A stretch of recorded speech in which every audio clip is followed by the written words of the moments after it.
ಕಳೆದ ಒಂದು ತಿಂಗಳಿಂದ ಮಾಧ್ಯಮಗಳಿರ್ಬೋದು, ಸಾಮಾಜಿಕ ಜಾಲತಾಣಗಳಿರ್ಬೋದು, ಅಲ್ಲಿ ಯೂಟ್ಯೂಬರ್ಸ್ ಇರ್ಬೋದು, ಇನ್ಸ್ಟಾ ರೀಲ್ಗಳಿರ್ಬೋದು, ಫೇಸ್ಬುಕ್ ಇರ್ಬೋದು,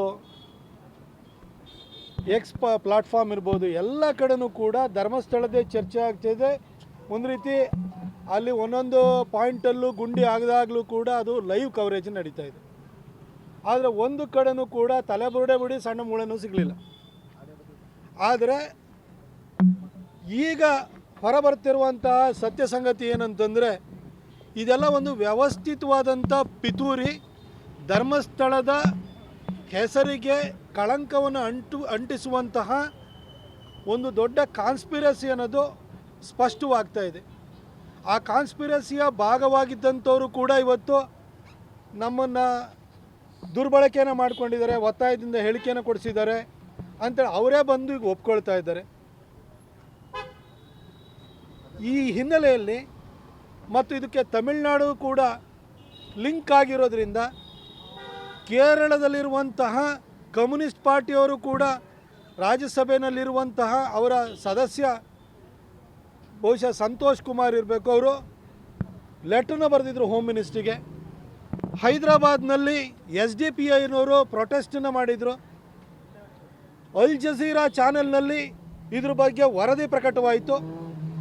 ಇದನ್ನೆಲ್ಲ ನೋಡಿದರೆ ಇದೊಂದು ದೊಡ್ಡ ಲಾರ್ಜರ್ ಕಾನ್ಸ್ಪಿರಸಿ ಇದೆ ಅನ್ನೋದು ಸ್ಪಷ್ಟವಾಗಿದೆ.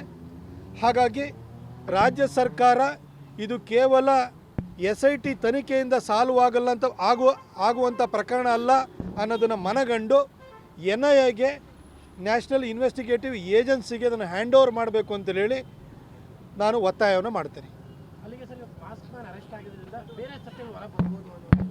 ಈಗ ಅಲ್ ಜಜೀರಾ ಚಾನಲಲ್ಲಿ ಯಾರು ಹಾಕಿಸ್ತಾರೆ?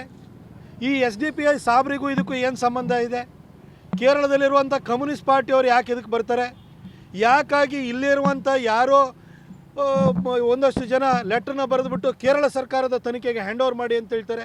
ಯಾಕೆ ಎಲ್ಲರೂ ಮೊಬೈಲಲ್ಲೇ ನಂದು ಎಲ್ಲ ದಾಖಲೆ ಇದೆ ನನ್ನ ಹತ್ರ ಎಲ್ಲ ಇದೆ ಅಂತೇಳಿ ಹೇಳ್ತಿದ್ದವರು ಇವತ್ತು ಅಲ್ಲಿಂದ ಪಲಾಯನವನ್ನು ಮಾಡ್ತಾ ಇದ್ದಾರೆ?